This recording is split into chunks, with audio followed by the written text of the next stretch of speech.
Pozdravljeni. V zadnjih tednih smo bili v medijih, kateri se ukvarjajo s Formulo 1, priča vsaj 3 zanimivim aferam. In govorim o tisti zgodbi vezani na sistem DAS pri Mercedesu W11.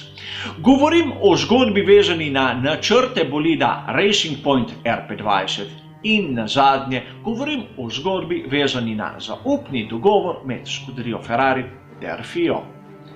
Nobena izmed teh 3 zgodb se ni še zaključila, na nekatere podrobnosti smo verjetno že pozabili, a kar je jasno iz množičnih medijev je to, da so nekateri pokazali na nekoga ter ga označili kot goljufa brez dovolj dobrih argumentov. Vsaj tako je moje videnje. In seveda tudi sam sem posvetil pozornost vsaki izmed teh 3 epizod. Podal sem argumente in moje osebno videnje, a še zdaleč nisem trdil, da imam jaz prav. Zavedam se, da se pogosto krat motim in morda sem se tudi v teh primerih, nič čudnega ne bi bilo. A vprašajmo se, kaj se dogaja z nami v tem svetu medijev, kjer glavno, da se prebirajo zgodbe, kaj v njih piše, niti ni toliko važno. Hočete en lep primer? Zgodba, ki jo je natresel Leo Turini v svojem blogu o špiclju globokem grlu v skuderiji Ferrari. Mislim, da ste o njej brali. To je bila vse posledica zapisa iz 1. marca 2020. Sam je začel svoj zapis z besedami, da gre za njegovo interpretacijo, fantazijsko zgodbo, v kateri je na koncu vpletel nekoga, ki naj bi FII izdal baje podrobnosti o pogonskem sklopu Ferrarija. Brez kakršnega koli dokaza, s ponovnim opozorilom, da gre za fantazijsko interpretacijo.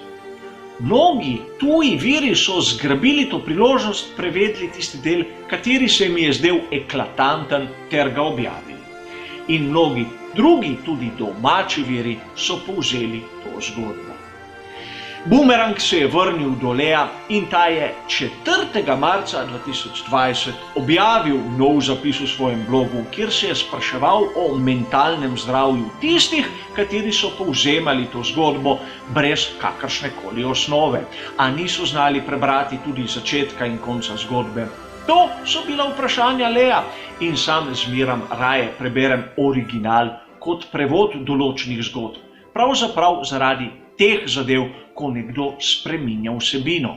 A to sem jaz. Mislim, da marsikateri navdušenec, kateremu je Formula 1 ljuba, nima možnosti prebirati vseh virov, vseh tujih jezikih in seveda povzame tisto, kar mu je lažje.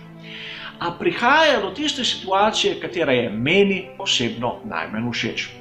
Kolikokrat ste tudi vi slišali zgodbo, katera gre nekako takole: naj zmaga najboljši, samo da ne bo Mercedes, kajti zmaguje že od 2014. No, če naj zmaga najboljši, katerikoli barve pač naj bo.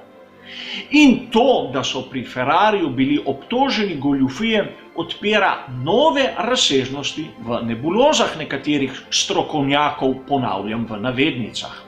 Namreč pri Ferrariju so baje tako sposobni, da so jih dobili pri goljufiji, kljub temu, da so bili nesposobni osvojiti vsaj enega izmed naslovov svetovnega prvaka. Res nekaj je močno narobe. Ali v skuderiji Ferrari, ali v glavah tistih, ki si izmišljajo take zgodbe. In seveda, sam imam rad Formulo 1. Rad raziskujem vse podrobnosti, od tehničnih do zgodovinskih, do političnih. A nimam rad, da se zgodbe postavljajo na noge brez nekega ozadja. O zaupnem dogovoru med skuderijo Ferrari in FIO, razen tega, da obstaja, mi ne vemo nič. In kako lahko sodimo, da gre za goljufijo, samo iz obstoja nekega papirja? To, da druge ekipe zahtevajo vpogled v ta dogovor, ni po mojem osebnem mnenju nič drugega kot politični boj pred podpisom nove pogodbe Concord. A seveda zgodba ni tako zanimiva in nima toliko klikov, če jo ne malce predrugačimo. Se strinjam. A vprašajmo se, ko bomo naslednjič prebrali kritike kakega TV prenosa v takih virih, kaki so pa oni sami, če lastne zgodbe potvarjajo in nato kritizirajo drugi.